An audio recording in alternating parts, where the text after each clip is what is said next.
Mesdames, Messieurs, bonjour. Donc, bienvenue à cette nouvelle séance de cours sur l'Holocène et le Tardiglaciaire. Donc, cette semaine, nous allons je vais principalement vous parler de réchauffement post-glaciaire et en particulier de comparaison entre les données de mesure et les modélisations. Donc, pendant toute la semaine dernière ainsi que le cours précédent, je vous ai beaucoup parlé en fait des conditions aux limites de cette période glaciaire, en particulier qui débute pendant le maximum glaciaire il y a 21 000 ans avant le présent. Donc ici, c'est juste deux cartes que je représente à chaque fois qui montrent le contraste de la surface terrestre pendant ce maximum de la glaciation il y a 21 000 ans et la période actuelle. Ce que l'on voit, c'est essentiellement la présence d'énormes calottes de glace sur le Canada, la calotte laurentide, la calotte scandinave, phénoscandienne, un Groenland plus gros, de l'autre côté de la Terre, une calotte antarctique qui était effectivement aussi plus importante. Et tout cela est effectivement corrélé avec les changements du niveau marin que nous avons un peu détaillés la semaine dernière, ainsi que l'extension, parce qu'encore une fois, ce qui nous importe pour essayer de mieux comprendre ces changements climatiques, c'est à la fois les volumes de ces calottes de glace, mais aussi leur extension, puisqu'on a vu que le principal moteur, le principal forçage de ces glaciations, et notamment la dernière, donc la dernière déglaciation, est aussi piloté par les variations de l'orbite terrestre. Donc c'est ce qu'on appelle la théorie orbitale, la théorie astronomique des paléoclimats. Donc le forçage primaire est un forçage qui est lié aux modifications de l'orbite terrestre, mais en plus, pour que cela fonctionne, il faut qu'il y ait des rétroactions, à la fois liées au cycle du carbone. On a vu que la pression partielle de gaz carbonique évoluait. Alors, il s'agit aussi, comme le gaz carbonique est un gaz à effet de serre, il s'agit d'une rétroaction, d'une amplification qui va être très puissante et que l'on peut considérer en fait comme un forçage secondaire, qui va être introduite en fait dans la modélisation généralement comme un forçage secondaire. Et c'est aussi la même chose pour l'influence des calottes de glace, en particulier leur extension et leur effet de réflexion, leur effet d'albédo, qui va être introduit de façon explicite aussi dans la modélisation à partir des données que nous avons un peu regardées, détaillées la semaine dernière. Alors, je vous ai parlé notamment des dernières techniques en fait, qui ont été développées dans les dernières décennies sur la datation des moraines, qui a toujours posé problème pendant des décennies, et qui a trouvé un peu une solution avec ces dates en fait, d'exposition à partir de la mesure directement dans des blocs erratiques et dans les moraines qui ne contiennent généralement pas de matière carbonée pour faire des datations au carbone 14. Donc on est obligé de travailler avec d'autres méthodes de datation, en particulier des dates d'exposition mesurées avec la formation dans les roches, lorsqu'il y a retraite de ces glaciers ou de ces calottes de glace, il y a une exposition au rayonnement cosmique qui va former dans les roches, dans les minéraux, différents isotopes très rares, ce que l'on appelle des isotopes cosmogéniques ou cosmonucléides. Et ces cosmonucléides, en fait, nous permettent de dater non seulement l'extension maximale de ces calottes, de ces glaciers aussi dans les zones montagneuses, mais on peut suivre pendant toute la déglaciation les différentes phases de retraite, à la fois à l'échelle globale, donc ici à l'échelle de l'hémisphère. On verrait aussi dans les zones montagneuses, en particulier ici, vous ai montré les Alpes. Il faut savoir que les Alpes les glaciers étaient beaucoup plus importants dans les Alpes. On a vu les glaciers des Rocheuses aussi, mais les glaciers alpins étaient beaucoup plus importants, descendaient jusqu'à Sisteron et autres. Et donc on avait effectivement une période effectivement beaucoup plus froide avec des glaciers de montagne beaucoup plus étendus et quelquefois aussi des calottes de glace, des petits glaciers qui n'existent pas à l'heure actuelle. Donc un des auditeurs qui est peut-être dans la salle aujourd'hui est venu me questionner à la fin pour me poser une question sur des blocs erratiques qu'il a vus en fait dans l'Aubrac. Et il m'a posé une question sur les glaciers de l'Aubrac à cette période. Et en fait, effectivement, donc c'est juste une petite réponse à sa question. Encore une fois, ça peut paraître anecdotique parce que le volume de glace et l'effet de réflexion est minime, mais effectivement, il y avait dans l'Aubrac et dans tout le massif central des calottes de glace, des glaciers de montagne beaucoup plus importants qui ont disparu aujourd'hui. Et donc, effectivement, à l'heure actuelle, dans mon laboratoire au CEREJ, des collègues en fait, travaillent effectivement sur ces archives, sur ces blocs erratiques. Ici, vous avez une photo et quelques planches en fait, qui sont tirées des travaux de collaboration, justement, avec un groupe de géomorphologues qui a cartographié en fait, ce glacier de l'Aubrac pendant le maximum glaciaire, ainsi que d'autres glaciers, le glacier du Cantal, le glacier de Margeride et autres. Et à l'heure actuelle, les données ne sont pas encore publiées, elles sont en cours de mesure et en cours d'interprétation, mais encore une fois, ça confirme le fait qu'il s'agissait bien d'une calotte de glace, d'un glacier présent pendant le dernier maximum glaciaire. Il est possible ensuite de suivre la retraite de ce glacier au cours du temps avec ces mesures, avec ce fameux accélérateur astérisque de 5 millions de volts qui est installé au CEREJ à Aix-en-Provence. Donc là, c'est... Bon, encore une fois, je vous ai déjà montré cette vue. Ici, j'aimerais saluer en fait la mémoire de mon collègue qui est disparu l'année dernière, prématurément, et qui est le Didier Bourlès, qui est le fondateur en fait, de ce laboratoire, qui malheureusement ne peut plus, bien évidemment, poursuivre toutes ses études. Maintenant, c'est son équipe qui poursuit. Et encore une fois, un hommage à ce collègue et ami qui a vraiment contribué justement de façon très importante à toutes ces recherches fondées sur ces isotopes cosmogéniques appliquées aux recherches justement sur l'extension des glaciers pendant les glaciations. Alors cette semaine, je vais essentiellement vous parler de température. Donc je vais essayer de faire quelque chose qui est assez compliqué parce que ça va partir assez lentement. Je vais vous parler d'indicateurs de température qui vont être très qualitatifs, que vous connaissez tous, et je vais essayer de vous amener vers les dernières controverses, les derniers articles qui sont parus justement sur ces problématiques et qui montrent qu'il y a encore de nombreux débats. Et on va même revenir en fait, sur des débats que l'on avait vus l'année dernière, qui ont encore été modifiés un petit peu dans les derniers mois et dans la dernière année. Alors, encore une fois, pour démarrer, je dirais, de façon assez tranquille, ici je vous montre une vue d'artiste. Il est possible en fait, de se rendre compte de la sévérité du climat glaciaire en considérant les données, tout simplement les données paléontologiques, à la fois dans les sites préhistoriques, mais aussi dans des sites paléontologiques sans hommes. Il est possible en fait, de retrouver des faunes qui étaient adaptées à cette période froide, à la période du dernier maximum glaciaire. Donc ici, vous avez une vue imagée qui vous présente une vue d'artiste en fait, du sud, prise au sud de la calotte laurentide que vous voyez dans le fond ici. Donc c'est le continent nord-américain avec une faune de grands mammifères, avec des mammouths, des lions des cavernes, des bœufs musqués, etc. Ici, une antilope saïga et autres. Donc, tout un bestiaire qui a été représenté, qui montre en fait que le climat a été effectivement beaucoup plus sévère que le climat actuel, qu'il était beaucoup plus froid. Et ce bestiaire a été, comme vous le savez tous, représenté par l'homme préhistorique dans les dans les magnifiques grottes, en tout cas en France. Il y en a aussi dans d'autres pays, mais ici je vous présente un panneau célèbre de la grotte Chauvet qui montre tout un bestiaire avec à la fois une frise de lion, un bébé mammouth, des rhinocéros laineux, des aurochs, un ours.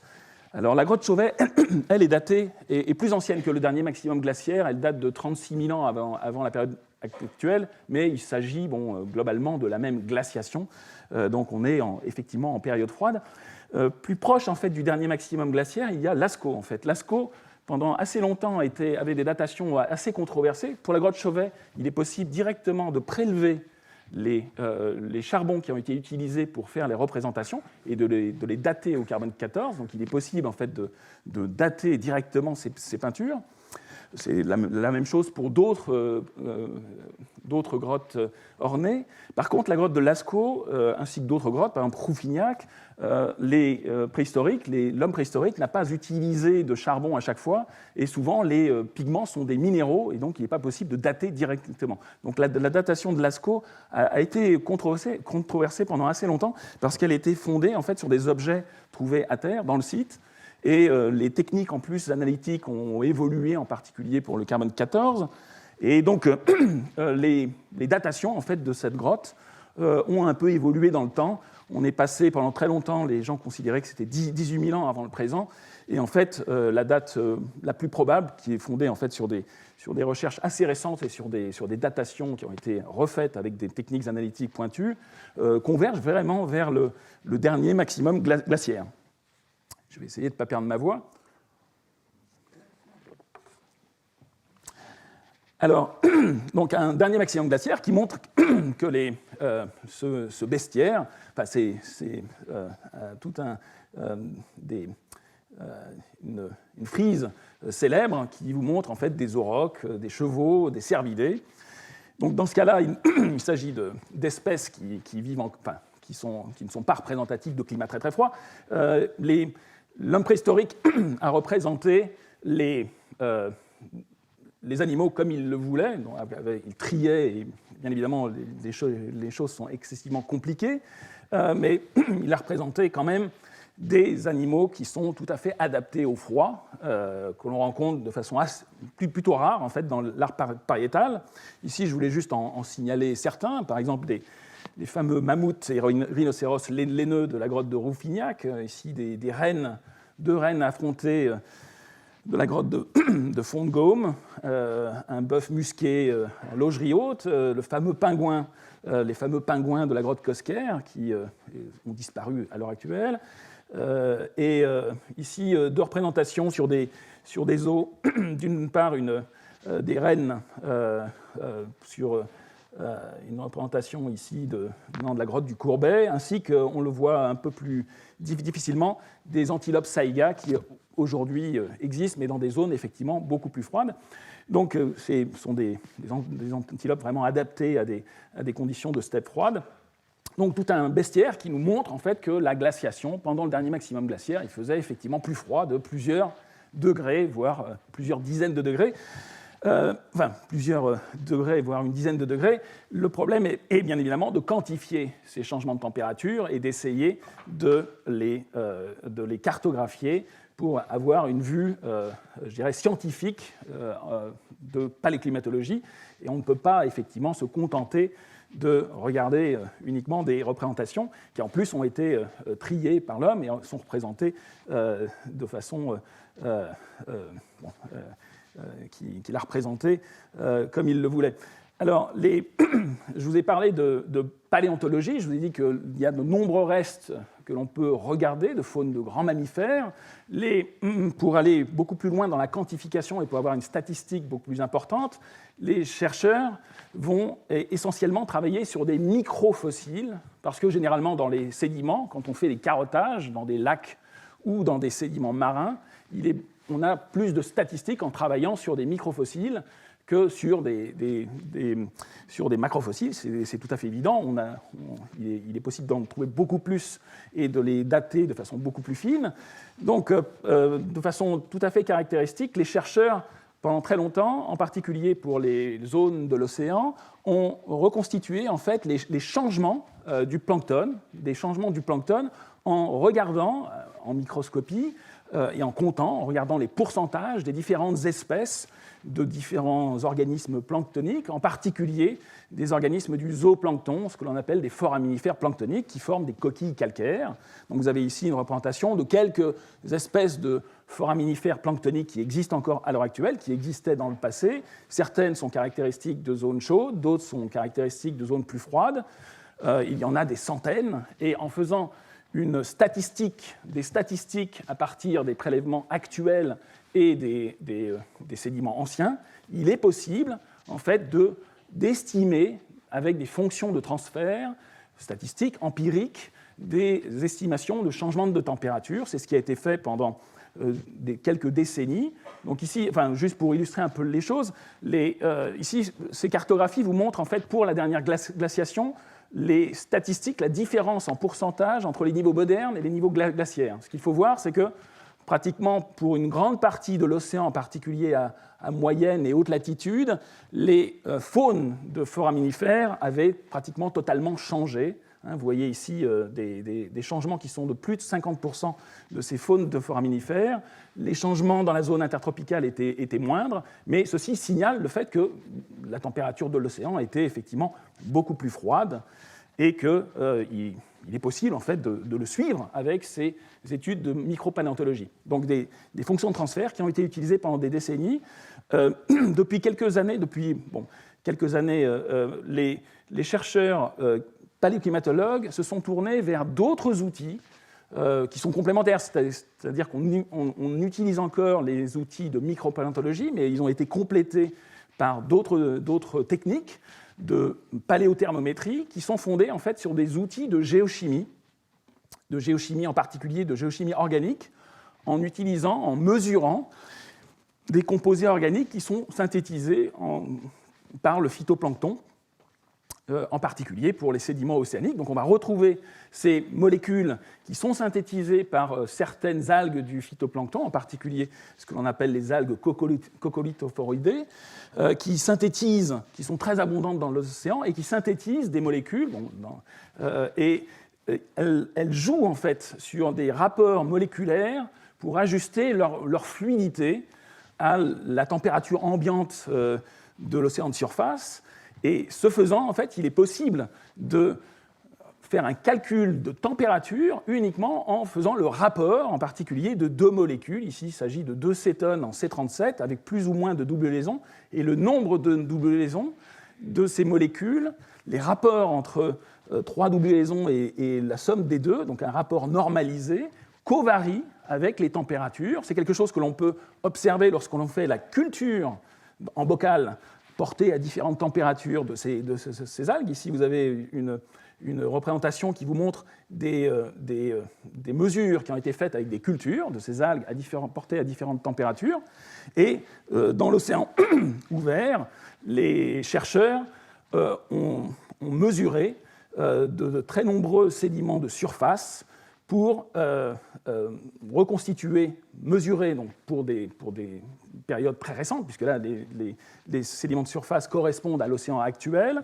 Ces mesures en sédiments de surface correspondent globalement à la température avec une loi empirique qui correspond effectivement peu ou prou à ce qui avait été trouvé avec les cultures en laboratoire. Donc il est possible d'utiliser ensuite, dans le passé, de faire ces mesures dans les sédiments, que l'on peut dater par ailleurs, et de reconstituer des paléotempératures dans le passé avec ces outils de géochimie. Alors il y a eu d'autres outils de paléoclimatologie, de paléothermométrie qui ont été développés encore plus récemment.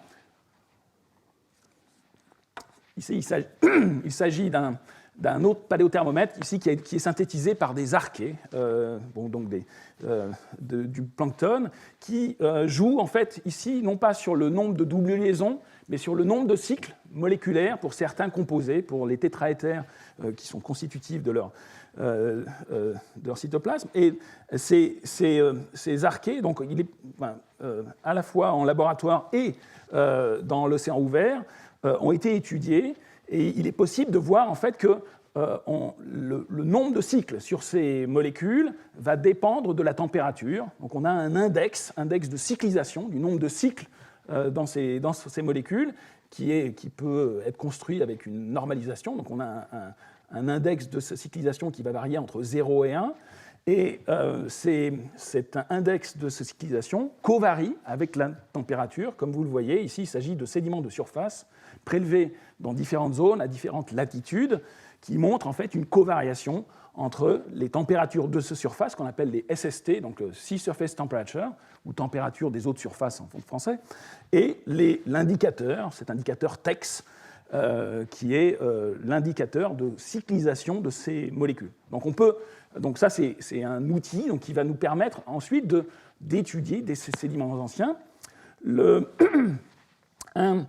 Un troisième... il y a encore plus de paléothermomètres qui ont été développés récemment, mais un troisième paléothermomètre qui est très utile justement pour ces périodes du dernier maximum glaciaire est fondé non pas sur des molécules organiques, mais sur des éléments traces que l'on peut étudier, mesurer précisément dans le carbonate des foraminifères. Tout à l'heure, je vous ai parlé des foraminifères planctoniques donc qui font partie du zooplancton. Et ces foraminifères forment des coquilles, et le rapport magnésium sur calcium dans ces coquilles covarie avec la température. C'est ce qui a été montré de façon empirique avec ici des pièges à particules. Donc, obtenues en plein océan. Il y a aussi des pêches de plancton qui ont été réalisées. Et ici, un même exercice avec la teneur le rapport MgCA en fonction de la température de surface de l'océan pour des prélèvements de sédiments de surface qu'on appelle des cortops. Donc on va récupérer des sédiments de surface un peu partout et ensuite pouvoir relier, comparer l'index MgCA avec les températures de cette surface. Alors vous voyez qu'il y a une dispersion qui est importante. Cette dispersion importante, elle masque une grande complexité qui est liée aussi à la saisonnalité de la croissance de ces foraminifères qu'il faut prendre en compte. Bon, ici, il s'agit juste d'un graphique très simplifié qui vous présente le rapport MgCA en fonction de la température moyenne annuelle. Il faudrait, pour essayer de comprendre cette complexité, regarder les choses saisonnièrement. Et encore une fois, il y a aussi des variabilités qui ne sont pas expliquées et qui font qu'en fait, en paléoclimatologie, on va être obligé de répliquer, d'avoir une redondance, de comparer dans les mêmes sédiments différents indicateurs, différents paléothermomètres, et d'autre part, de répliquer dans différentes carottes, dans différents enregistrements, les mêmes informations pour améliorer le rapport signal sur bruit de ces mesures paléoclimatiques. Donc l'année dernière, je vous avais parlé essentiellement de l'Holocène, et je vous avais dit que la communauté, dans son ensemble, avait produit des centaines en fait, de séries temporelles de paléotempérature. L'année dernière, j'avais focalisé le propos sur la période Holocène, donc les derniers 12 000 ans, notre interglaciaire, l'interglaciaire actuel, et je vous avais dit qu'il était possible d'étudier ces paléotempératures dans de très nombreux sites et qu'il y avait donc des groupes de chercheurs qui maintenant compilent toutes ces informations qui ont été publiées par ailleurs dans la littérature.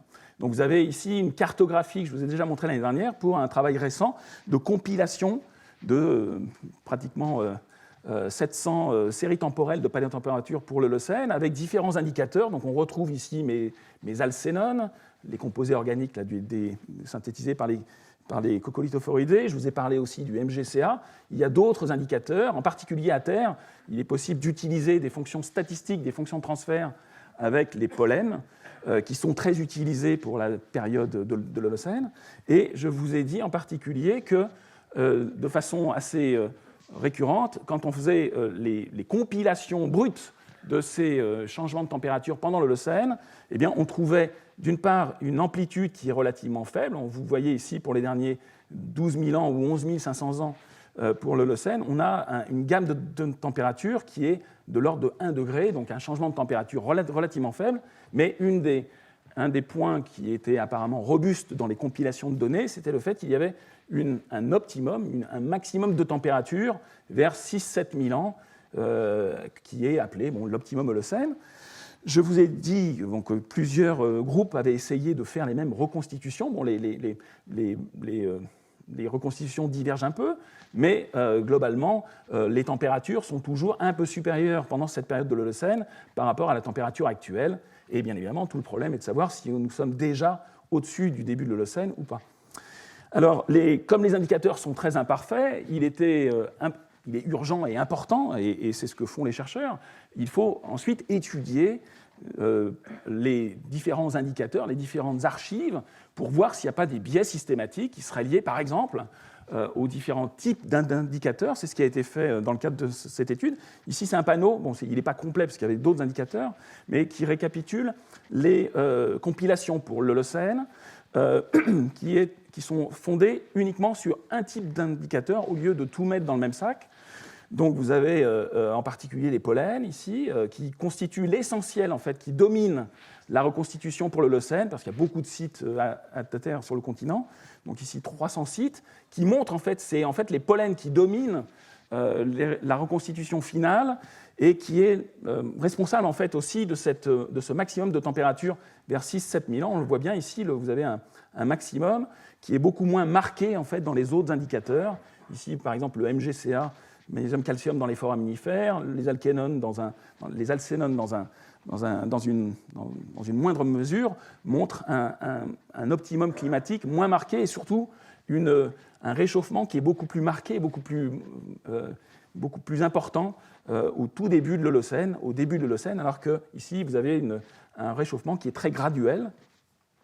Donc, quelquefois, quand on regarde un petit peu ces différents indicateurs, lorsqu'on essaye de séparer, on voit qu'il y a quand même probablement certains biais, en particulier le fait que les pollens donnent un maximum, alors que ce n'est pas le cas pour les autres. À terre, il y a d'autres enregistrements qui sont fondés sur des statistiques de microfossiles, en particulier de certains insectes que l'on appelle des chironomides, donc qui montrent aussi un maximum pendant le début de l'Holocène, mais avec un réchauffement qui est beaucoup plus précoce que ce que l'on voit avec les pollens. Donc des différences qui sont à la limite de la statistique, mais qui sont quand même suffisamment importants pour les considérer.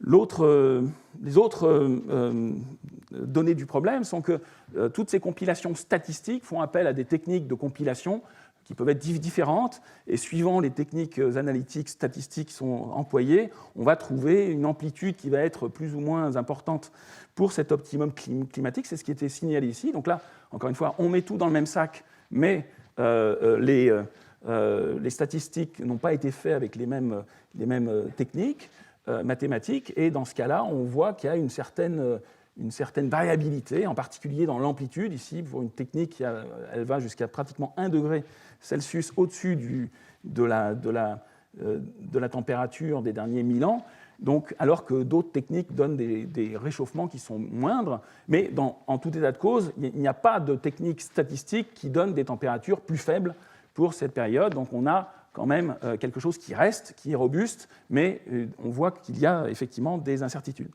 Alors, ça, je vous ai décrit ça l'année dernière au sujet de l'Holocène. C'est en fait ce que l'on a essayé de faire aussi avec des collègues sur la période de la transgression post-glaciaire, donc sur cette transition, sur ce tardiglaciaire, sur cette déglaciation, en faisant des compilations aussi de séries de paléotempératures pour la dernière déglaciation, donc entre 21 000 ans et 6 000 ans dans l'actuel. Donc, alors, sur ces séries temporelles longues, il y en a bien moins, parce qu'en fait, il est beaucoup plus difficile d'avoir des séries longues bien datées avec une résolution suffisante. Donc là, dans ce travail de collaboration, nous n'avions en fait à peine une centaine de séries temporelles bien datées avec une résolution suffisante, qui sont réparties de façon un peu aléatoire, là où il y a des sédiments propices pour faire ces travaux, qui sont récapitulés sur cette cartographie, où vous avez, encore une fois, des codes de couleurs qui vous représentent les différents paléothermomètres qui ont été utilisés. Nous retrouvons MGCA, les alcénones, le TEX 86, et d'autres, des microfossiles, les pollens, et d'autres indicateurs encore, qui permettent en fait de reconstituer des séries temporelles depuis 21 000 ans jusqu'à l'actuel.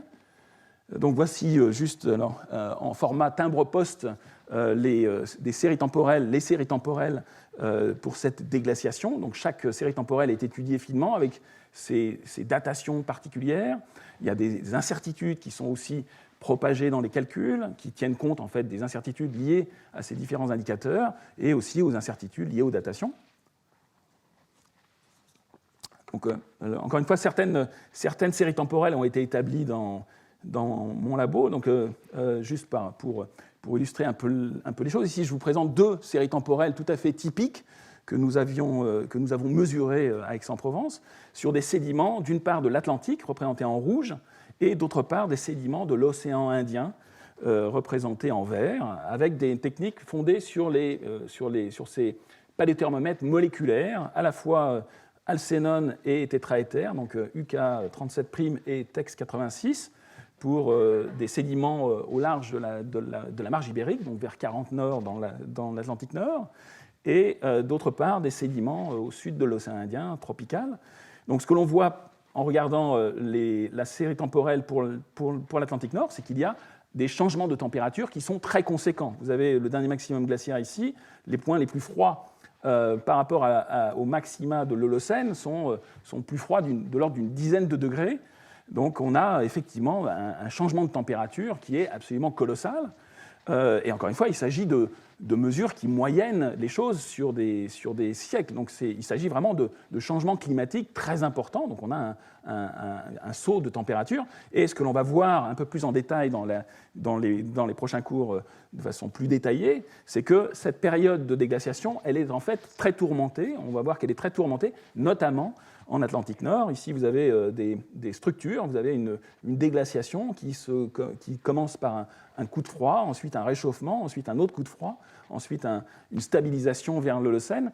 Donc des changements qui sont tout à fait caractéristiques et qui vont être importants et qu'il va falloir expliquer et qui montrent en fait la dynamique justement du climat et de cette transition post-glaciaire. Les changements climatiques, les changements de température, de la température de surface de l'océan Indien sont moindres. Alors ici, ce que j'ai représenté, en fait, c'est des axes de température qui ne sont pas les mêmes. Ici, on a 32 degrés, vous avez 22 degrés du côté atlantique, mais par contre, l'échelle a exactement la même gamme. Donc ce qu'il faut voir, en fait, c'est que les températures sont effectivement plus chaudes dans l'océan Indien tropical, mais le gradient de température, l'augmentation de température pendant cette transition post-glaciaire est beaucoup plus faible sous les tropiques. Elle n'est que de l'ordre de 2 degrés, alors qu'on a une dizaine de degrés aux moyennes latitudes, vers 40 nord. Donc on a vraiment des contrastes qui peuvent être très importants, des amplitudes de changement de température. Donc voilà, deux exemples qui ont été ensuite inclus dans ces compilations et qui sont encore utilisés, qui sont des séries temporelles de référence qui nous permettent de faire ces compilations. Alors pour la déglaciation, eh bien, avec les collègues, justement, on a pris en compte cette petite centaine en fait, de séries temporelles pour les prendre en compte et les moyenner, obtenir des moyennes de température à la fois à l'échelle mondiale, mais aussi en regardant bande de latitude par bande de latitude. Donc ici, vous avez un calcul qui reprend ces séries temporelles moyennes pour différentes franges de latitude depuis l'hémisphère sud jusqu'à l'hémisphère nord par bande de 30 degrés de latitude.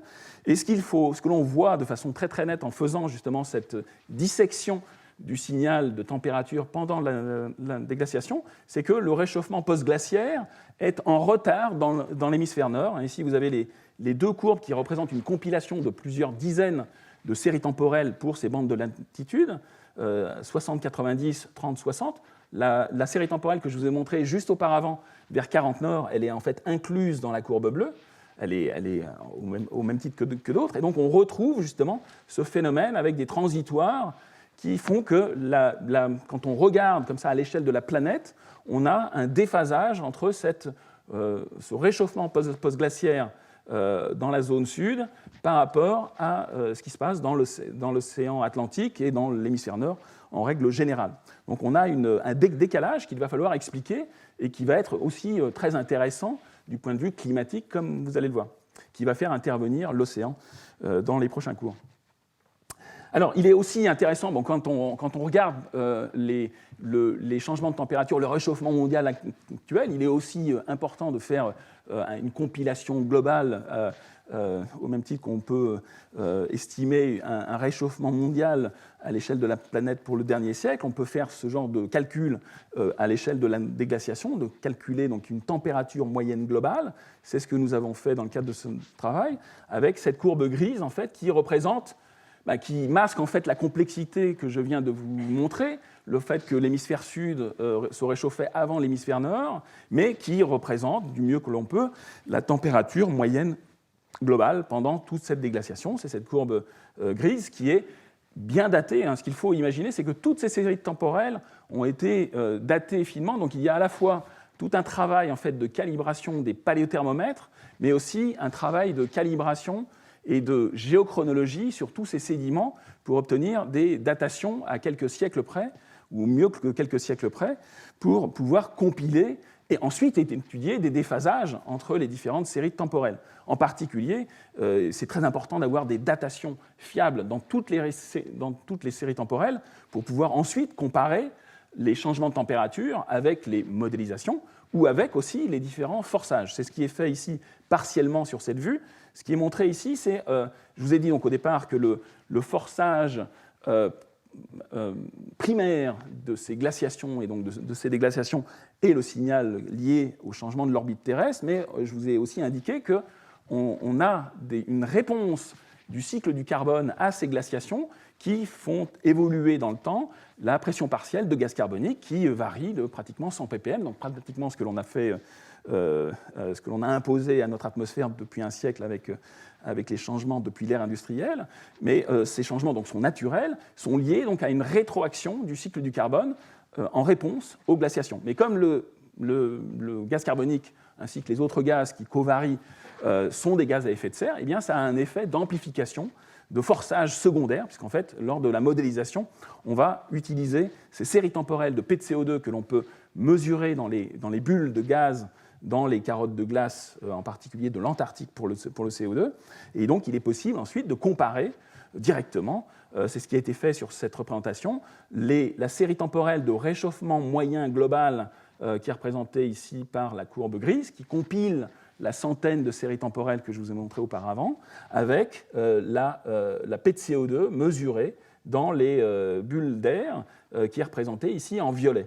Et ce qu'il faut voir, c'est qu'au premier ordre, on a une ressemblance entre la température moyenne globale et ce changement de P de CO2, mais surtout que la pression partielle de ce CO2, la teneur en CO2 atmosphérique, évolue avant. C'est logique, puisqu'il s'agit aussi d'une cause du changement de température, comme on va le voir. Il est tout à fait logique de voir que la température moyenne globale, elle a plutôt tendance à suivre le CO2, qui est un des moteurs de cette déglaciation. Donc, pour étudier plus avant en fait, les mécanismes, il faut faire intervenir en fait, la modélisation. C'est ce que je résume généralement avec cette planche qui vous présente comme ça de façon imagée les différents ingrédients qui sont introduits dans la modélisation numérique. Donc on tient compte non seulement de l'atmosphère, mais aussi du couplage avec un océan numérique qui est ici, et de représentations simplifiées qui sont plus ou moins en couplage direct avec les modèles climatiques, des représentations du cycle du carbone, des représentations pour les calottes. Pour l'instant, il n'y a pas de représentation totale qui permette de faire sur un cycle glaciaire avec une résolution maximale une représentation qui fasse covarier le CO2 atmosphérique, les calottes de glace comme on le veut, ce qui fait que, comme je vous l'ai dit, pour ces exercices d'étude de la déglaciation et des glaciations, on va utiliser non seulement le forçage orbital, mais on va introduire dans le calcul, comme condition aux limites, ces forçages secondaires qui sont les teneurs en gaz à effet de serre, ainsi que l'extension des calottes de glace qui a un effet très important au travers de l'albédo. Donc c'est ce qui a été fait dans le cadre de ce papier que où nous avions travaillé sur cette compilation. Ici, vous avez une planche en fait, qui résume un petit peu l'affaire, où on a utilisé un modèle. Ici, c'est un modèle américain, le modèle du NCAR, qui est un centre très important aux États-Unis, et qui est un modèle tridimensionnel qui couple l'atmosphère et l'océan, et sont introduits comme ingrédients pour perturber le modèle depuis le dernier maximum glaciaire, l'insolation à toutes les latitudes, à toutes les saisons et à pour toutes les variables, mais que l'on résume ici juste par deux courbes. Ici, ce qui est représenté, c'est juste deux courbes qui représentent l'insolation très importante pour expliquer les phénomènes de déglaciation, qui est l'insolation à 65 degrés nord en été, et ce qui est représenté ici aussi, c'est l'insolation, parce que les phénomènes sont inversés, de l'hémisphère sud pour l'insolation estivale.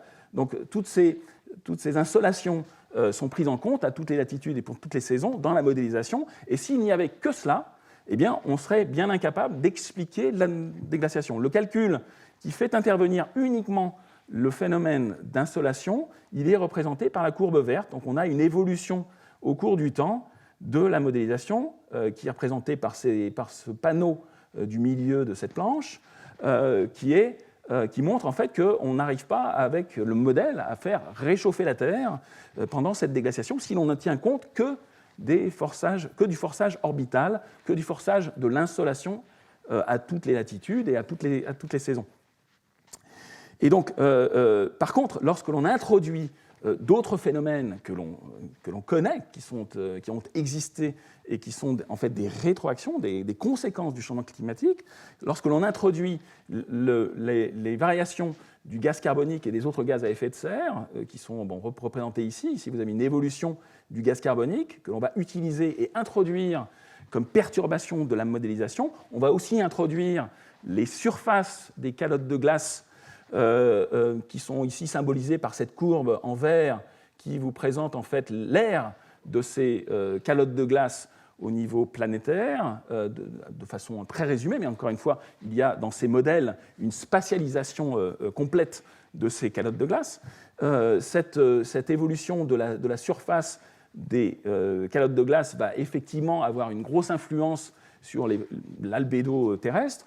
Et d'ailleurs, en fait, il est assez logique, je vous en ai déjà parlé, on a une courbe de surface de calottes de glace qui suit peu ou prou le niveau marin. Ici, vous avez deux axes.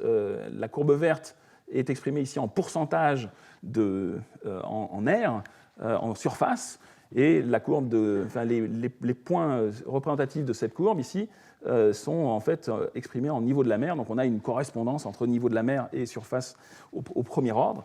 Mais donc ces perturbations vont être introduites dans le calcul, et dans ce cas-là, quand on introduit non seulement l'insolation à toutes les latitudes, donc le forçage primaire, mais aussi les conséquences sur les gaz à effet de serre et sur les calottes, sur l'extension des calottes, et bien dans ce cas-là, on arrive à expliquer, à créer dans le calcul une déglaciation, un réchauffement qui est du même ordre de grandeur que le réchauffement observé, de quelques degrés.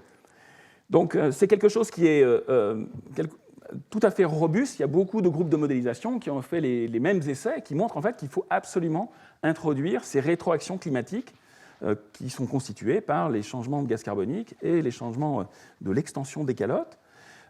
L'avantage des modèles, c'est qu'on peut faire des essais, on peut mettre les différents, comme on vient de le faire là, et résumé sur cette planche, on peut introduire les différents forçages indépendamment les uns des autres.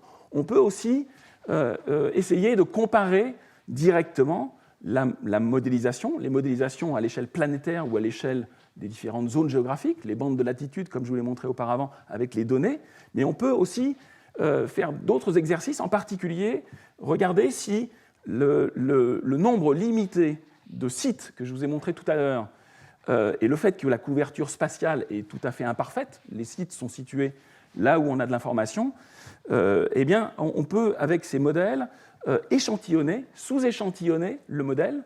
Le modèle, il est imparfait, mais par contre, lorsqu'on fait un calcul de sa moyenne de température, de son évolution de moyenne de température, comme on a accès à une couverture idéale dans le modèle, la température moyenne calculée est la moyenne véritable de l'évolution de température. Mais par contre, on peut effectivement, avec le modèle, simuler cette imperfection de la couverture spatiale des données en échantillonnant, en prenant les changements de température uniquement pour les zones où on a de l'information paléoclimatique. Alors, c'est ce qui a été fait dans le cadre de notre étude.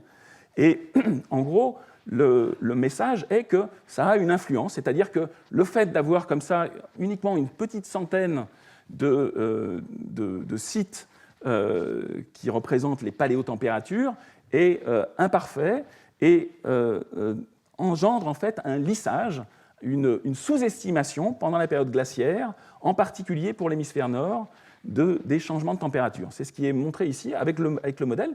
Donc, à la fois pour les températures globales, la température parfaite de moyenne de température dans le modèle est représentée en noir, pareil ici pour l'hémisphère nord, et la courbe qui est représentée en couleur représente la même moyenne, mais uniquement échantillonnée là où on a de l'information paléoclimatique.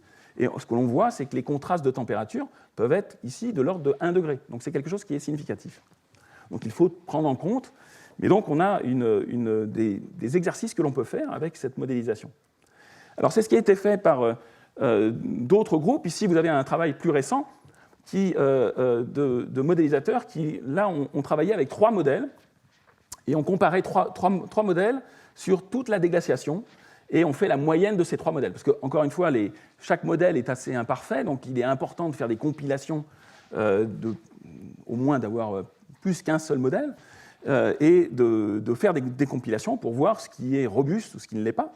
Donc c'est ce qui a été fait dans le cadre de ce travail, où toute la déglaciation a été étudiée avec les mêmes ingrédients, avec les 3 modèles qui ont été moyennés et qui sont représentés ici avec une évolution de température indiquée en noir et qui est comparée avec les courbes là, que nous avions publiées de changement de température compilées à partir des données paléoclimatiques mesurées dans les sédiments lacustres et marins. Donc c'est la courbe ici qui est représentée en bleu clair. Donc le même exercice a pu être fait justement de sous-échantillonnage dans les trois modèles. C'est ce qui a été fait ici avec la courbe jaune, la courbe verte-jaune. Dans le cadre de ce calcul, eh bien, la prise en compte des changements de température a été uniquement faite là où il y a de l'information. Et donc on retrouve en fait ce changement de température, le fait qu'on sous-estime le changement de température pendant la glaciation lorsque l'on prend uniquement l'information là où on a des données paléoclimatiques. Et c'est assez significatif, c'est de l'ordre de 1 degré. Et donc on voit finalement que les trois modèles convergent vers une estimation de changement de température qui est plus en accord avec les données paléoclimatiques, en prenant en compte justement ce biais de la spatialisation des données elles-mêmes, qui n'est pas parfaite, qui est en constante amélioration. Donc il faut imaginer que la communauté, chaque année, ajoute des séries temporelles, ajoute des modélisations, mais il y a tout de même certaines imperfections. Alors, encore une fois, il y a des imperfections dans les sédiments, enfin dans les séries temporelles elles-mêmes, mais il y a aussi de nombreuses imperfections aussi dans les modèles.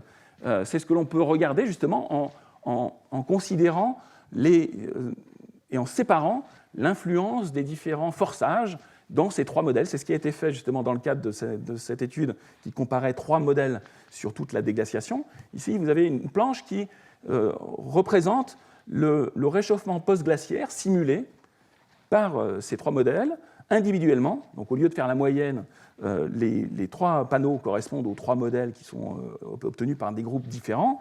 Et ce qui est important, c'est que dans la modélisation, les forçages ont été introduits un par un. Les gaz à effet de serre, greenhouse gases, les changements de l'orbite terrestre en bleu clair, l'influence de l'albédo de la glace, en particulier des calottes de glace en vert, etc. Et à la fois en combinant ou en ajoutant un par un ces différents forçages. Et ce que l'on voit, en fait, c'est que même si les trois modèles convergent vers un changement de température de l'ordre de 4 degrés de changement de température pour cette déglaciation, les différentes composantes, les différentes contributions sont assez différentes dans les trois calculs. Et c'est à la fois inquiétant parce que la réalité, elle est unique, mais ça montre encore qu'il y a aussi probablement des incertitudes dans ces modélisations. En particulier, vous voyez que dans le troisième modèle, l'influence des changements de l'insolation, donc le forçage orbital, n'a pratiquement aucune influence, alors qu'il en a beaucoup plus dans le premier.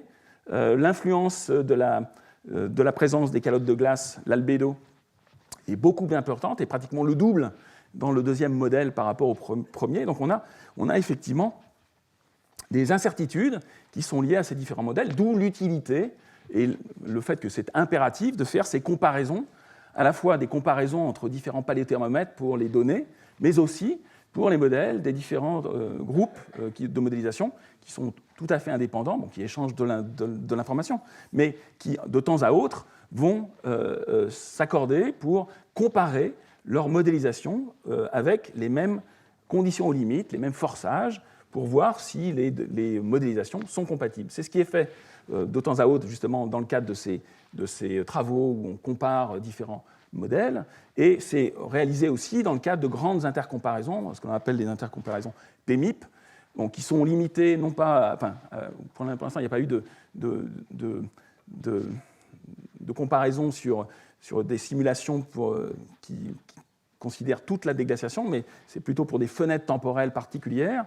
Ici, vous avez une comparaison pour les derniers travaux de cette intercomparaison des différents groupes de modélisation. Donc là, il faut imaginer une vingtaine de groupes de modélisation de par le monde qui ont leur modèle tridimensionnel. Donc c'est des équipes entières qui ont essayé de simuler les changements de température avec leur modèle et de les comparer pour faire des cartographies des modèles, de la modélisation moyenne pour ces différentes périodes,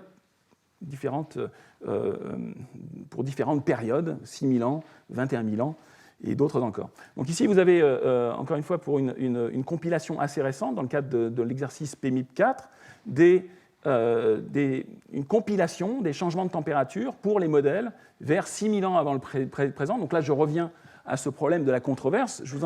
J'ai oublié de vous en parler auparavant, mais tous les modèles, donc il y a un changement de température, comme on l'a vu, qui dépend de la spatialisation, mais on voit aussi que tous les modèles montrent en fait un changement de température et avec une évolution positive pendant toute la période Holocène. Donc on a un réchauffement depuis le maximum glaciaire jusqu'à la période Holocène, mais ce réchauffement continue en particulier pendant toute la période entre 12 000 et 6 000 ans avant le présent. Il n'y a pas de changement de température qui aille au-delà de la température actuelle. Donc on a un véritable problème. Je vous en ai parlé abondamment l'année dernière.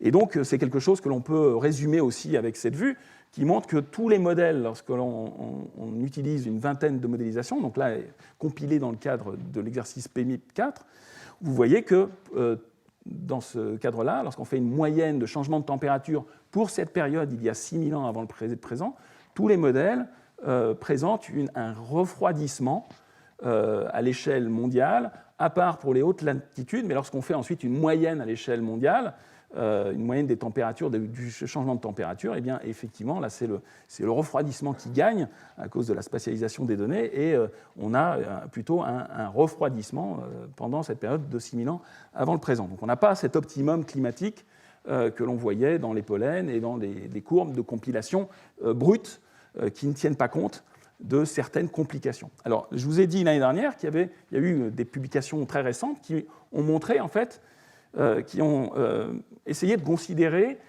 les différents biais qui pourraient intervenir et expliquer cette divergence entre les modèles et les reconstitutions paléoclimatiques, le fait que pour le début de l'Holocène, il y ait un optimum Holocène, alors que l'évolution post-glaciaire est continue pratiquement depuis le maximum glaciaire jusqu'à 6 000 ans avant le présent, dans les modélisations, donc quelque chose qui est vraiment robuste dans toutes les modélisations. Et donc il y a plusieurs explications qui ont été proposées. Il y a à la fois, comme je vous l'ai montré, beaucoup d'incertitudes dans ces modélisations encore, mais il y a aussi des problèmes liés à certains biais dans les informations paléoclimatiques, en particulier des biais de saisonnalité des indicateurs paléoclimatiques, parce qu'on les utilise en supposant en fait qu'il s'agit d'estimations de paléotempérature de moyenne annuelle, souvent, alors qu'en fait, les organismes, les foraminifères, les coccolithophoridés ou d'autres organismes encore, ont une croissance qui évolue en fonction des saisons et qui peut aussi évoluer dans les temps passés. Donc c'est ça le problème, c'est qu'en fait, même en étudiant la saisonnalité actuelle de la synthèse de ces différents organismes, on n'est pas sûr en fait d'avoir une totale applicabilité de ces changements de température à des paléotempératures pour des périodes reculées où les conditions de saisonnalité étaient différentes. Alors c'est ce qui a été critiqué par des auteurs l'année dernière, et ces auteurs ont fait une proposition qui était assez osée, qui était d'essayer de faire une correction du biais de saisonnalité de ces indicateurs paléoclimatiques, en particulier des mesures de magnésium-calcium dans les foraminifères, en tenant compte des données comparées entre notre interglaciaire, ce qu'on appelle l'Holocène, la période interglaciaire qui a débuté il y a 12 000 ans, et le dernier interglaciaire, la période de l'Éémien, qui a eu lieu il y a 120 000 ans. Et la raison, c'est qu'en fait, la comparaison, dans la même carotte, c'est ça qui était important, c'est de pouvoir faire la comparaison directe exactement pour le même lieu géographique, avec exactement les mêmes indicateurs. Et ce qui a été fait en fait par ces chercheurs, c'était de considérer dans la même carotte, ici c'est juste un exemple, avec des changements de température mesurés à partir du magnésium-calcium dans les foraminifères pour la période de l'Éémien, entre 128 000 et 116 000 avant le présent, et ici la même chose pour l'Holocène depuis 12 000 ans jusqu'à l'actuel. Et ce que ces auteurs ont supposé, c'est qu'ils ont considéré que le fait que pendant la dernière période interglaciaire, le niveau de la mer était stable, que les gaz à effet de serre n'ont pas évolué non plus, c'est ce qui est indiqué ici en tout petit, mais bon, il n'y avait pas de changement de forçage très important par rapport à la période de l'Holocène, et que le seul changement véritablement important entre les deux périodes, c'était l'influence du forçage orbital, qui était beaucoup plus important pour la période de l'Éhémien. On l'a vu l'année dernière, je vous en ai parlé, et par rapport au forçage pour l'Holocène. C'est résumé en fait sur ces deux courbes rouges pour la période de l'Éhémien, dernier interglaciaire, et la période de l'Holocène, avec un changement qui est pratiquement le double pour ce forçage orbital pour ce site. Ici, il s'agit de sites tropicaux. Et donc, ce que ces auteurs ont fait, c'est de façon tout à fait empirique. Ils ont donc supposé que les forçages étaient les mêmes et que le seul forçage qui a agi, en fait, et qui explique le fait qu'il y ait une décroissance de température que l'on voit très nettement sur ce diagramme, était lié à ce forçage. Et donc, ils ont appliqué une correction, et leur interprétation est que c'était uniquement lié à un biais de saisonnalité, et parce que les autres forçages étaient constants. Donc, ce que ces auteurs ont fait, c'était d'utiliser la relation statistique empirique entre le forçage orbital de l'Éhémien, les changements de température observés pour le dernier interglaciaire, et ils ont construit donc une régression pour appliquer une correction, pour obtenir un changement de température corrigé d'un biais supposé de saisonnalité de ces indicateurs, de saisonnalité de la synthèse de ces foraminifères pour le MGCA. Et donc, ils ont appliqué la même chose en étudiant l'Éhémien, en étudiant la dernière période interglaciaire. Ils l'ont appliqué à l'Holocène, à cette carotte, donc c'est la série temporelle qui est corrigée ici de la saisonnalité, et ils ont fait cet exercice sur plusieurs carottages, sur plusieurs séries temporelles tropicales, pour en conclure en fait que quand on faisait cet exercice de correction de la saisonnalité, eh bien on allait faire disparaître, on faisait disparaître cet optimum du début de l'Holocène, et que donc on avait donc une continuité, un réchauffement continu depuis le maximum glaciaire pour arriver vers la période actuelle, sans avoir de maximum pendant le début de l'Holocène, en compatibilité avec la modélisation, avec les différents ingrédients, les différents forçages que l'on a vus. Donc ça, c'était sa situation l'année dernière, donc un débat qui est assez vif, et très rapidement, il y a eu quelques critiques, en fait, et des critiques sont venues de plusieurs directions, mais une des critiques principales a été que il y a eu des critiques sur les aspects de modélisation, mais aussi sur le fait que l'hypothèse de base du fait qu'il y avait équivalence et constance des forçages pendant le dernier interglaciaire était probablement fausse. Et ceci est lié au fait que les chercheurs avaient négligé une autre source de forçage, une autre source en fait de changement de l'albédo qui était liée à la banquise. Alors, la semaine dernière, je vous ai parlé un peu de banquise, je vous ai dit qu'il y avait des indicateurs moléculaires, et d'autres encore, je vous ai parlé aussi de microfossiles qui permettent de reconstituer la banquise dans le temps, la glace de mer, qui a un effet aussi réfléchissant, qui n'a pas d'effet sur le niveau de la mer, mais qui a un effet d'albédo qui est tout à fait important. Et ce que je vous ai dit tout à fait à la fin du cours, c'est, je m'en resservirai pour ce cours-ci, c'est qu'il était possible, en fait, dans les mêmes carottes, quelquefois, de faire des comparaisons entre ces indicateurs de la banquise, de l'extension de la banquise, pour différentes périodes, en particulier en comparant l'Holocène avec la dernière période interglaciaire. Donc là, j'avais tiré ce schéma d'une publication assez récente de travaux qui avaient été réalisés sur des sédiments qui avaient été prélevés au large du Spitzberg. Tout ça pour dire que les données en fait, montrent que l'évolution de la banquise pendant l'Holocène est en fait très différente de celle qui a eu lieu pendant le dernier interglaciaire. Pratiquement pendant le dernier interglaciaire, pendant toute la durée du dernier interglaciaire, cette zone était libre de glace. On est ici dans la représentation est ce qu'elle est, mais on est dans la zone ice-free ici, pendant pratiquement toute la période du dernier interglaciaire, alors que l'Holocène est caractérisé par une période libre de glace tout à fait au début de l'Holocène, et ensuite un englacement, une abondance de glace de mer, de banquise, à partir du milieu de l'Holocène, très importante. Et donc on ne peut pas, c'est une des critiques qui a été faite à ces travaux, on ne peut pas supposer en fait, que le forçage était complètement constant. Il faut tenir compte aussi de ce forçage, de cette influence de la glace de mer. Alors c'est ce qui a été fait dans une critique à ces papiers, justement toujours dans les mêmes les mêmes journaux, donc dans Nature, un groupe donc, de modélisation a utilisé des modèles justement pour montrer quelle serait l'influence de cette prise en compte ou non de la banquise, de l'extension différente de la banquise, de l'expansion de la banquise pendant l'Holocène. Et ce qu'ils ont pu montrer, c'est qu'effectivement, ça pourrait expliquer le biais de température, et que donc l'hypothèse de base qui est qu'on a une constance des forçages pendant la période de l'Holocène ne tient pas. On ne peut pas directement faire une comparaison directe entre le dernier interglaciaire et la période actuelle, et la période de notre interglaciaire. Donc voilà où on était, où on est resté justement cette controverse. Donc on est encore avec donc des débats entre les groupes, et pour l'instant, donc il y a encore des incertitudes à la fois sur la modélisation, sur la prise en compte des biais de saisonnalité et sur la prise en compte des différents forçages dans les modélisations. Depuis, il y a eu encore d'autres progrès qui ont été réalisés par d'autres groupes, et c'est ce que j'aimerais maintenant illustrer. Il y a eu, encore une fois, comme je vous l'ai dit, les différents groupes de paléoclimatologie continuent à avancer, à additionner, à ajouter des archives, à carotter et à obtenir des séries temporelles avec différents outils, différents paléothermomètres.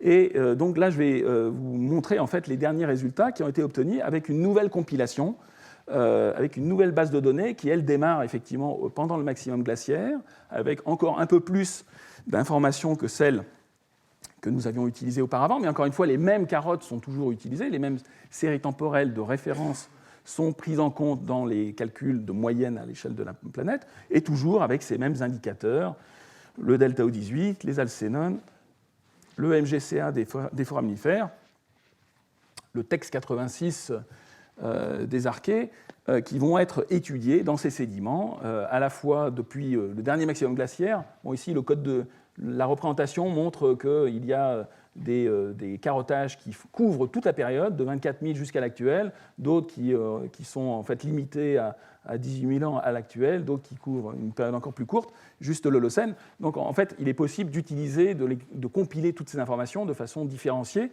mais la couverture spatiale n'est pas parfaite non plus. Et c'est justement un des aspects où des progrès ont été faits très récemment par ce groupe. Ils ont utilisé, donc, plutôt qu'une comparaison directe entre données et modèles, ils ont essayé d'utiliser une approche par assimilation des données dans la modélisation. Alors, ce qu'il faut savoir, c'est qu'en fait, en météorologie, c'est quelque chose qui est utilisé depuis assez longtemps, d'utiliser les données directement dans un modèle météorologique pour le contraindre, pour améliorer ses prévisions en utilisant justement des algorithmes d'assimilation de données. Donc le principe de base est très simple. Encore une fois, la réalisation des algorithmes sont très compliqués, mais grosso modo, pour n'importe quelle variable, en fait, modélisée et simulée par le modèle météorologique, cette variable a une évolution parfaite qui est représentée ici par la courbe pointillée, et le modèle météorologique va faire des prévisions, va faire des forecasts, donc des prévisions qui vont pouvoir a posteriori être comparées avec les observations, et les observations ici sont représentées en rouge. Et en fait, l'algorithme va en fait modifier le champ de ce paramètre considéré ici, va faire des corrections a posteriori en tenant compte des données. Alors encore une fois, il ne s'agit plus de prévision, mais le fait d'utiliser et de modifier les modélisations au cours du temps en tenant compte des données fait qu'on améliore aussi les prévisions sur le long terme. Donc il y a plusieurs types d'algorithmes qui sont utilisés, soit uniquement en utilisant une comparaison des données pour exactement le même temps de calcul, ou bien sur des tendances à long terme. Mais grosso modo, le principe de base est d'utiliser les données pour les assimiler dans les calculs pour pouvoir corriger et obtenir une modélisation qui va suivre au plus près les données, et qui donc aura de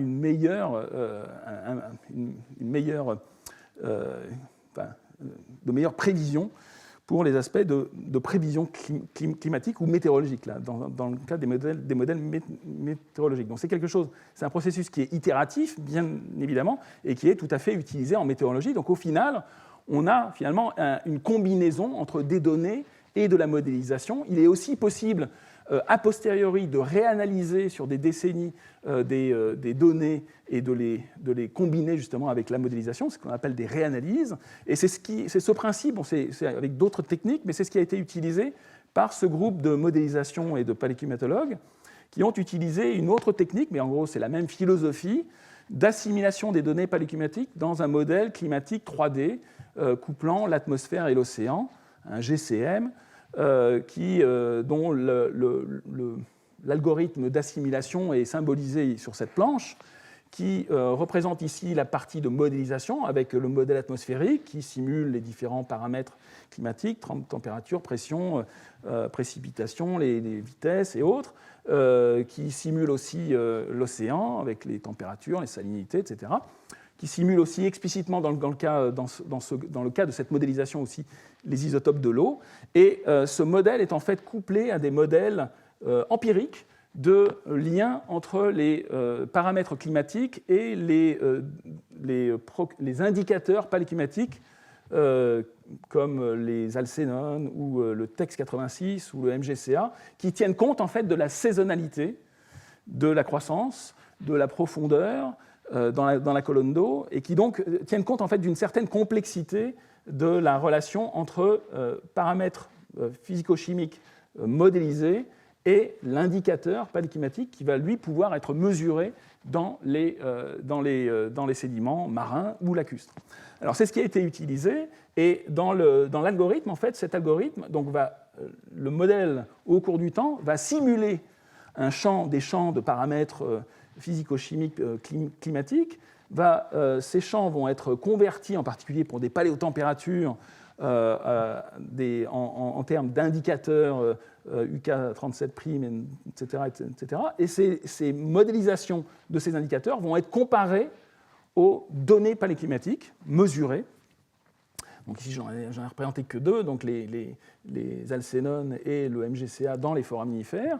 Et la différence entre les mesures elles-mêmes et les simulations par le modèle vont en fait constituer, dans une certaine mesure, une correction, ce qui est appelé ici, dans le cadre de cet algorithme, une innovation, et qui va être prise en compte, pas de façon abrupte, mais avec un filtre qui tient compte en fait, de la spatialisation de ces divergences entre modèles et données, entre données simulées, en fait, entre indicateurs simulés et modélisation, et données mesurées dans les carottages, et vont être filtrées pour être ensuite réintroduites dans la modélisation pour modifier cette modélisation. Donc au final, on se retrouve avec une simulation climatique, un refroidissement climatique correspondant au dernier maximum glaciaire, qui est une combinaison, en fait, une assimilation des données et de la modélisation. Ici, vous avez une représentation donc, tirée de ces travaux récents du dernier maximum glaciaire, du refroidissement pendant le dernier maximum glaciaire, spatialisé, où l'on retrouve essentiellement que toute la Terre était beaucoup plus froide. On retrouve l'influence des calottes de glace qui étaient très sévères. Donc ici, on a des changements de température de plus de 15 degrés, qui sont liés à la présence de ces calottes de façon indéniable. Et la représentation ici sur la droite de ce panneau vous montre en fait la différence entre la représentation juste compilation brute des données, qui donnerait un changement de température de l'ordre de 5,5 dans le cas de cette compilation, avec la modélisation brute, qui, pour ce modèle-là particulier, donne un changement de température qui est plus que 6 degrés, et le fait de combiner modèle et données, de les assimiler, permet de réduire les incertitudes et d'obtenir un produit qui, de façon assez logique, quand on fait la moyenne à l'échelle globale, est finalement intermédiaire entre les données elles-mêmes et la modélisation, pour converger vers un changement de température pour la période glaciaire qui était de l'ordre de 6 degrés à l'échelle planétaire. Donc on a comme ça une combinaison Donc le produit final, il est à la fois modèle et données, ce qui est à la fois satisfaisant, mais en même temps qui empêche ensuite de faire des comparaisons directes. On peut garder des jeux de données de façon tout à fait indépendante de la modélisation pour pouvoir ensuite justifier, faire des vérifications. Mais encore une fois, c'est une approche qui maintenant commence à être utilisée en paléoclimatologie. Et donc, c'est ce qui a permis à ce groupe en fait, de faire ce qu'on appelle une réanalyse des données paléoclimatiques avec ce modèle. Bon, ils ont pour l'instant utilisé un modèle, et toute la communauté attend le fait que d'autres groupes de modélisation refassent les mêmes calculs pour voir si les choses sont robustes, voir si les amplitudes et les différents phénomènes seront les mêmes dans les différentes modélisations, ce qui est effectivement pas sûr, mais encore une fois, là, il s'agit d'une approche novatrice qui a été utilisée pour cette déglaciation. Ici, vous avez donc tout calcul fait, l'évolution de l'anomalie de température, donc le réchauffement post-glaciaire, ou le refroidissement pendant la glaciation jusqu'à obtenir tout est référencé par rapport à la moyenne du dernier millénaire, donc on est à 0 ici. L'Holocène montre en fait une stabilité, et puis on plonge vers des températures beaucoup plus froides, avec un minimum, on retrouve un minimum, comme je vous l'ai montré dans les compilations de données, vers 17 000 ans avant le présent, et un maximum glaciaire qui était de l'ordre de 6 degrés plus froid que l'actuel. Et ce que l'on retrouve aussi, c'est un peu comme ce que je vous ai montré auparavant, c'est une transitoire qui était décalée par rapport au CO2. Donc une amplitude qui est très importante, qui est de l'ordre de 7 degrés entre le point le plus froid et l'Holocène. Et d'autre part, une absence, en fait, c'est ça qui est important, c'est que le nouveau calcul, cette réanalyse des données paléoclimatiques avec le modèle, montre en fait qu'il n'y a pas d'optimum climatique Holocène. Et alors les auteurs ont étudié l'origine justement de cette disparition de l'optimum Holocène par rapport aux données brutes. Et le résultat est que c'est à la fois lié au phénomène de prise en compte de la saisonnalité, qui là est prise en compte de façon explicite par les modèles empiriques qui relient indicateurs climatiques et modélisation, et aussi au biais lié à la spatialisation des données qui est imparfaite. Donc ce n'est pas uniquement un biais de saisonnalité comme ce qui avait été proposé par l'autre groupe avec leur relation empirique fondée sur la comparaison entre dernier interglaciaire et interglaciaire actuel, Holocène, mais c'est quelque chose qui est intermédiaire entre les deux. Donc on a donc une déglaciation qui maintenant est mieux quantifiée. Alors il faut avoir aussi à l'esprit qu'il s'agit d'une courbe générale moyenne. On a accès en fait à la spatialisation pour pratiquement toutes les phases. Ici, je vous présente juste trois résultats de calcul qui ont été modélisés avec cette approche, qui vous montrent en fait les différents champs de température, les refroidissements pour différentes périodes, pour 18 000 ans, 12 000 ans, 9 000 ans. Donc on a accès non seulement à une évolution de la température moyenne, on peut regarder les choses en fonction des latitudes, mais on peut aussi avoir accès à une spatialisation totale de ces données. Et ce que l'on retrouve, c'est des choses assez logiques, c'est que même jusqu'au début de l'Holocène, il y a une influence des calottes de glace résiduelles. Donc vous voyez une influence très importante de cet albédo, de ce forçage lié aux calottes de glace présentes sur les continents, qui constitue en fait pratiquement, dans le cadre de cette modélisation, les chercheurs ont comparé l'influence respective du gaz carbonique et du forçage lié à la présence des calottes de glace, et globalement, c'est à peu près équivalent entre les deux sources. Bon, il y a encore un des problèmes de ce forçage lié à l'albédo des calottes de glace est qu'il est très hétérogène au point de vue spatial. Les calottes de glace étaient situées dans des zones particulières, donc ce n'est pas un forçage qui est global. Il a une influence qui est globale, mais il n'est pas équivalent à l'échelle globale. Donc il est toujours assez difficile de faire des comparaisons, alors que le forçage par les gaz à effet de serre, l'effet de serre, le gaz carbonique, lui, est homogénéisé de façon quasi parfaite à cette échelle. Donc il est possible ensuite de faire des comparaisons. Ici, c'est une comparaison entre les données brutes, donc les exercices en particulier, ce que nous avions publié auparavant, avec les données brutes sans faire de de mélange avec la modélisation. Alors là, les deux séries temporelles rouges avec les données brutes et la réanalyse données-modèles qui vient d'être publiée ont été décalées. Hein. On pourrait les mettre en correspondance, mais là, pour pouvoir mieux voir les choses, les deux séries temporelles ont été décalées. Mais bon, on peut voir des choses similaires. Hein. Au premier ordre, on retrouve des choses quand même similaires, un réchauffement de pratiquement 6 degrés depuis la glaciation, mais on voit qu'on a des différences. Ici, une plus grande amplitude.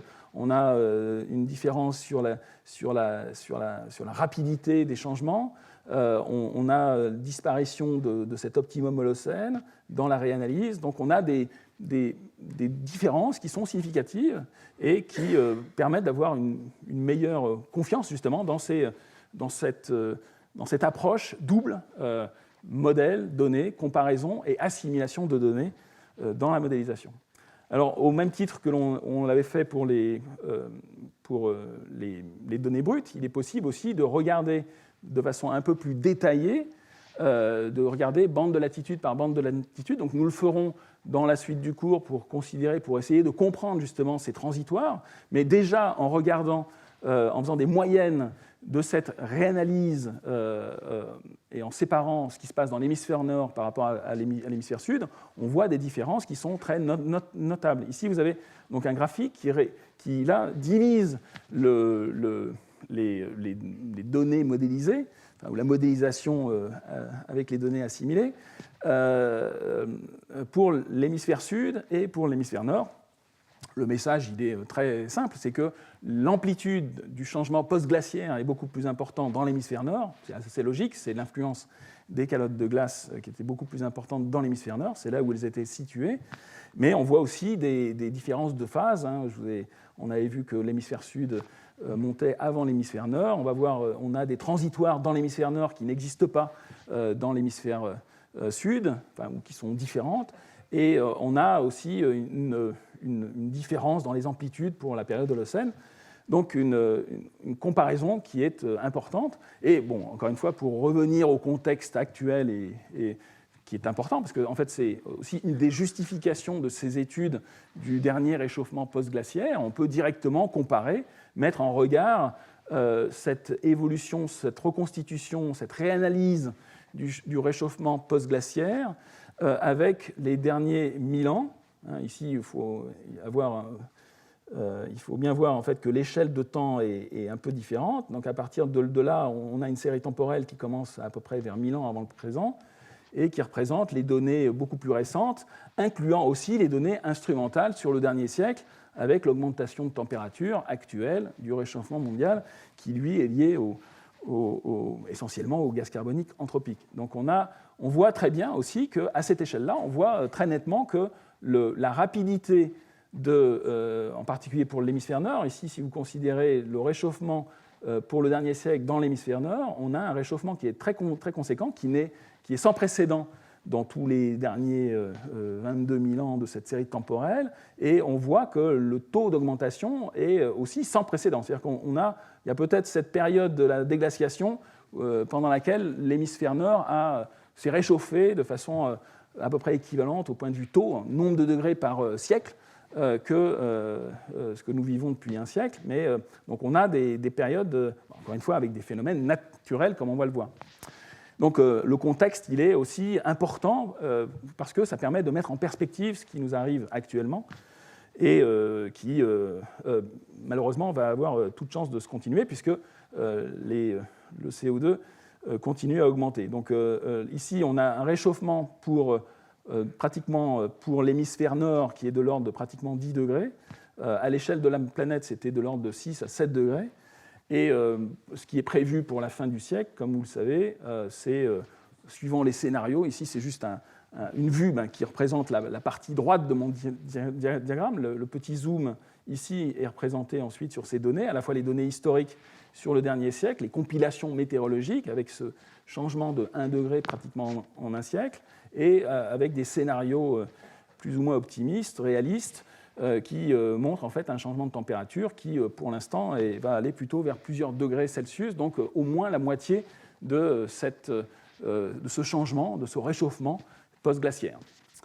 Voilà ce que je voulais vous dire pour cette semaine. Donc, dans les prochains cours, nous allons regarder de façon plus fine en fait, d'autres aspects de cette déglaciation, en particulier l'influence de l'océan pour expliquer certains phénomènes qui vont être très intéressants justement et qui permettent de comprendre justement les accélérations et ces transitoires, notamment dans l'hémisphère nord. Je vous remercie de votre attention.